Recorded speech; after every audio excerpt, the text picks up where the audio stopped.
Olá meus caros, aqui é o Corvo.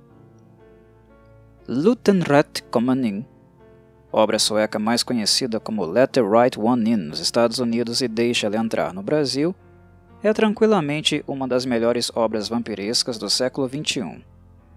Pessoalmente, posso dizer que é o meu vampiresco favorito em mais de 2 décadas. Desde a publicação de Interview with the Vampire, de Anne Rice, na década de 70, obra que tive a oportunidade de ler apenas no fim da década de 90, não houve outro texto vampiresco que me deixasse tão imerso e envolvido com os personagens centrais como Lutenrätt Kommen In me deixou.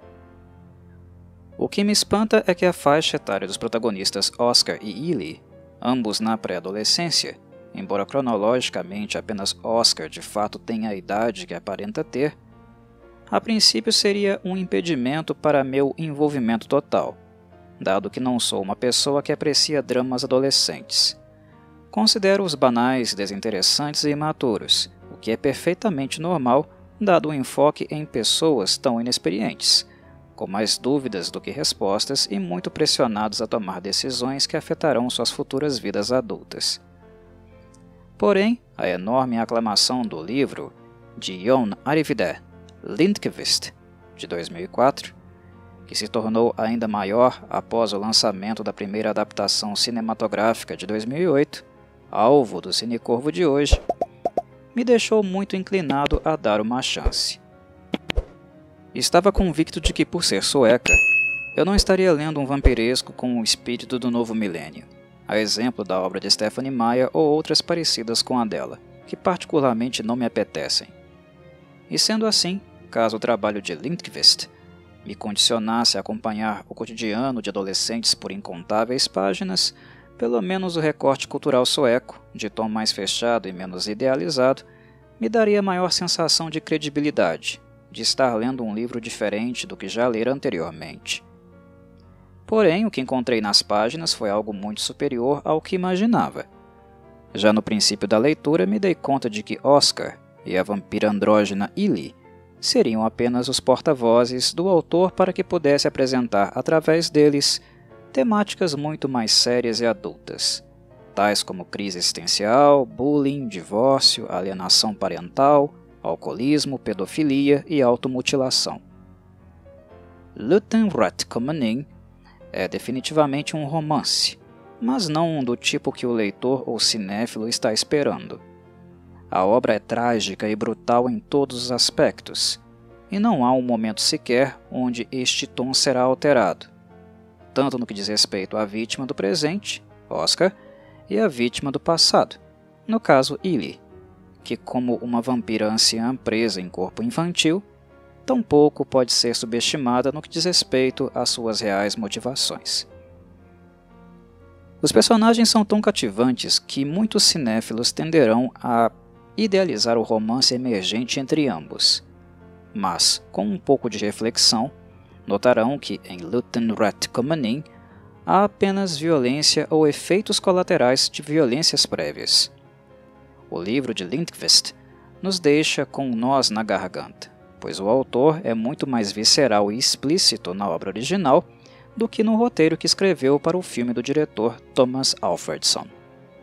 No filme, muitas das questões relativas a Ellie são deixadas ambíguas propositalmente, de modo a fazer com que o cinéfilo indague sobre suas origens, falas e comportamento. Esta, inclusive, é a principal diferença entre filme e livro. Na literatura, Lindqvist não dá muita margem para interpretação. Conhecer a história de Ellie e posteriormente de Oscar é como apanhar de toalha molhada no gelado e extremo inverno escandinavo. Outro aspecto importante é o fato da obra se tratar de um drama de época, já que os acontecimentos são ambientados no ano de 1982. O cenário e figurino do filme, de modo geral, correspondem bem ao contexto histórico em questão, assim como as próprias temáticas abordadas. As violências manifestas na forma de bullying e pedofilia sempre existiram, mas diferente das últimas décadas, onde estudos e intervenções sobre estes temas começaram a ganhar contornos sociológicos mais amplos e críticos, os anos 80 ainda apresentavam muito atraso no que diz respeito a tais pautas. Infelizmente, o jovem Oscar se encontra completamente desassistido, em um meio social formado por pais e professores pouco atentos, passivos e até mesmo alienados acerca do bullying sofrido e praticado pelos jovens na esfera familiar e escolar.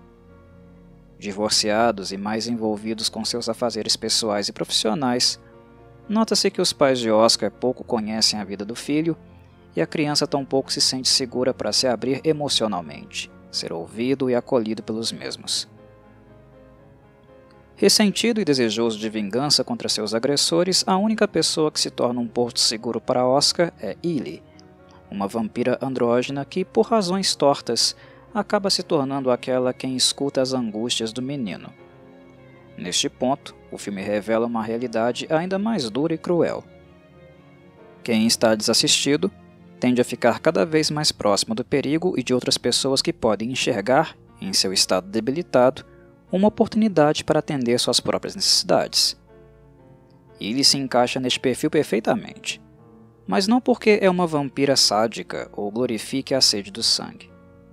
Luthen Rath-Kamanin indubitavelmente apresenta o vampirismo como maldição, um fardo difícil de carregar. Como o próprio título sugere, Lindqvist toma como referência o vampirismo clássico, onde os amaldiçoados não podem entrar nas residências alheias sem serem convidados. O consumo de qualquer coisa, exceto o sangue, também não é possível. Porém, percebemos elementos do vampirismo contemporâneo do século XX, também presentes, como a incapacidade de existir, a luz solar, ou mesmo a ampliação do conceito de gênero, algo trabalhado previamente por Anne Rice em sua obra. Dito isso, Ellie sofre muito com as fortes dores provocadas pela sede. Aqui não há resquício de qualquer glamour riceano, apenas a miséria, melancolia e mal-estar vitorianos. Sobreviver é a necessidade mais imediata para um vampiro nestes moldes, e ter sido transformada quando criança é uma desvantagem a mais para ele. Oscar, além de ser alguém com potencial para aliviar a angústia e solidão da Nosferatu, que em contrapartida também pode aliviar a dele, potencialmente poderia substituir o pedófilo e já idoso Rkian no papel de cuidador de Ellie, e ela sabe disso. Por mais que um clima amoroso se desenrole entre as personagens, para Ellie este também tem funções práticas. O filme é implacável ao esfregar em nossa cara, sem palavras e apenas com imagens, que Rkian do presente pode ter sido o Oscar do passado, e vice-versa. Porém, de maneira geral, Alfredson evita dar muitas informações ou explicar tudo nos mínimos detalhes. O diretor acha mais interessante promover a especulação entre os apreciadores do filme ao invés de fornecer todas as respostas. Mas não se enganem achando que as respostas não estão presentes na película. Sempre estiveram, e o único requisito para o cinéfilo captar todas as informações subjacentes é apenas se envolver. Um exemplo oportuno é encontrado na reafirmação de Ellie para Oscar de que ela não é uma garota. A pergunta da vampira se isso seria um impedimento para Oscar gostar dela aparece logo em seguida como reafirmação de sua identidade e também de sua insegurança. Quando Ellie afirma mais de uma vez que não é uma garota, ela não está se referindo apenas ao fato de ser uma vampira. Ela também está se referindo ao seu sexo, embora o seu gênero, que vai além da questão genital, aparentemente é algo resolvido para ela. Diferente do livro de Lindqvist, Alfredson deixa a temática de gênero ambígua no filme. O diretor mostra que a questão é importante para a personagem, mas não a aprofunda como o escritor fez. As imagens são sempre informativas, isso sim, mas não aprofundadas. Como, por exemplo, na cena onde Oscar observa Ellie nua, e a cicatriz deixada onde anteriormente ficavam seus órgãos genitais. Eis um ponto. Mas Alfredson nunca problematiza ou desenvolve a questão. Ele deixa tudo suscetível à especulação apenas. O diretor repete a mesma conduta com a pedofilia, presente na história de Ellie desde sua transformação, quando era um menino andrógeno, castrado séculos antes por um vampiro sádico, elementos que não existem no filme. Este traço continua em Rkian, que ajudou Illy a sobreviver, sabe-se lá por quanto tempo. Alfredson não deixa de demonstrar o traço perverso da pedofilia no personagem, como na cena em que ele fecha os olhos quando Illy toca o seu rosto. Tudo fica subentendido e o cinéfilo atento é perfeitamente capaz de perceber todas essas nuances perturbadoras e difíceis de gestão. Não poderia deixar de mencionar, é claro, que a idade real de Illy não escapa tampouco a esta avaliação, pois no que diz respeito à afeição por Oscar, mesmo que seu corpo não tenha envelhecido e que exista também um grau utilitarista neste interesse, o traço pedófilo novamente se configura. Porém, Alfredson não se importa em problematizar tais questões, por pura insegurança, escolhendo apontar que isto está acontecendo, somente isso, tudo está sinalizado, mas focando apenas no desenvolvimento do romance entre Oscar e Illy. Motivo que me faz afirmar que a leitura do livro de Lindqvist é obrigatória para conhecer todos os elementos presentes em Lutenrat Kommunin. O filme de Alfredson é primoroso, por sinal muito mais fiel ao livro do que o remake americano de Matt Reeves e Chloe Grace Moretz.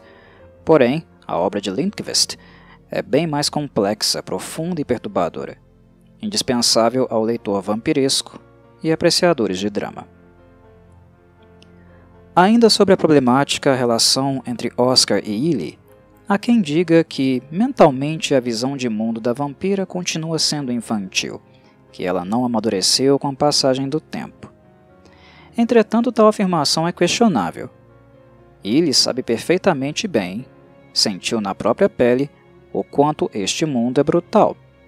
Sabe da mesma forma o que manteve Rukian ajudando-a todo este tempo, e o que será necessário para conseguir um substituto quando ele não estiver mais apto. Obviamente, ela faz isso porque este é o meio que encontrou para sobreviver. Isto é inegável. Mas unir o útil ao agradável é algo que a vampira aparenta estar totalmente consciente também. Não dá para negar que Illy está desconectada do mundo externo e suas tendências. O cubo mágico é um exemplo disso. Ela só pode existir à noite, e ainda por cima presa em um corpo de menina, que a impede de caçar com eficiência ou perambular livremente pela madrugada. Mas o fato de não estar conectada com a época presente não quer dizer que a mesma não amadureceu mentalmente, ou que não conheça o comportamento humano, especialmente de homens, a ponto de manipulá-lo em seu próprio benefício. Como eu disse no princípio deste podcast, a obra é tragédia pura. Mesmo nos momentos onde o cinéfilo tentará desesperadamente colorir e idealizar situações, com um pouco de meditação e pés no chão vai perceber o quanto esta obra é desgraçadamente brutal, triste e melancólica, elementos, por sinal, favoráveis à estética do vampirismo. A principal razão da qualidade dessa adaptação foi sem dúvida o envolvimento direto de Lindqvist. É de conhecimento público que o escritor e Alfredson tiveram muitos desentendimentos, mas a insistência do romancista na manutenção de elementos da obra foi o que de fato a salvou de uma previsível descaracterização. A cena onde Illy sangra efusivamente ao entrar na casa de Oscar sem ser convidada, por exemplo, só existiu graças à insistência do autor. Alfredson a teria cortado por achá-la americanizada demais, não percebendo no caso a importância conceitual. Isso não quer dizer que o diretor não tenha estudado o livro. Pelo contrário, ele o leu de antemão, ficando bastante comovido com a temática do bullying, pois sofreu muito nos tempos de escola. A crítica de Lindqvist mexeu muito com Alfredson e foi decisiva para seu envolvimento. Entretanto, ele nunca gostou da temática vampiresca, e neste sentido, Lindqvist foi importante para preencher a lacuna deixada pelo desconhecimento e falta de visão. Em suma, a dinâmica entre escritor e diretor foi conflituosa, mas ao mesmo tempo produtiva e complementar. Ambos preenchiam as carências um do outro. Lindqvist, naturalmente, também não tinha a visão artística e técnica de Alfredson, responsável por pequenos toques artísticos quase imperceptíveis, mas de grande valor e diferencial, como a introdução da cor vermelha em algum lugar de cada cena do filme, enfatizando a razão de existir de Illy, que tanto a faz sofrer. Outra decisão técnica foi Lina Lee Anderson, para o papel da vampira, escolhida atentamente para atender os requisitos andrógenos presentes na personagem. Lee Anderson é sueca, mas sua descendência iraniana a tornava distinta etnicamente dos demais membros do elenco. A decisão de dublar a voz da atriz mirim também foi assertiva, já que ela possuía um tom muito feminino e adocicado. A voz que ouvimos no filme não é de Lee Anderson, mas de Elif Ceylan, que é mais grave e capaz de intimidar quando necessário. Nas cenas metafóricas, onde temos uma noção da idade real de Illy, onde toma a forma de uma anciã, ou seja, alguém com espírito velho, a voz muda mais uma vez, sendo dublada por Suzanne Ruben. Detalhes que fazem diferença e impacto. Do ponto de vista sonoro, Ludengrat Kamanin é agradabilíssimo. A trilha sonora foi escrita pelo compositor Jovan Söderqvist e é profundamente romântica, com belíssimas passagens acústicas e orquestrações. É um dos pontos altos do filme e aconselho fortemente a apreciarem-na uma segunda vez na íntegra, separadamente. É de marejar os olhos. No que diz respeito ao som ambiente, os efeitos sonoros esperados de um filme vampiresco, morder salsichas para replicar o som das presas na carne e beber iogurte para simular o barulho de sangue viscoso foram algumas das estratégias criativas utilizadas. Simples, mas muito eficientes. Em suma, Ludengrat Kamanin foi um filme muito atencioso, feito em conjunto com o autor da obra após um processo criterioso de escolha. Vários estúdios se candidataram a comprar os direitos de adaptação do livro.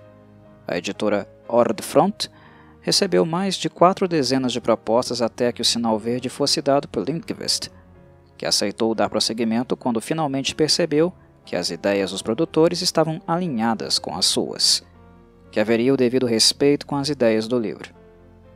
Quando assistiu ao filme pela primeira vez, Lindqvist ficou emocionado com suas personagens ganhando vida de forma íntegra e próximas da maneira como havia imaginado. Uma verdadeira satisfação para qualquer escritor que coloca a integridade de sua obra acima do ganho financeiro. Saudações, Corvides!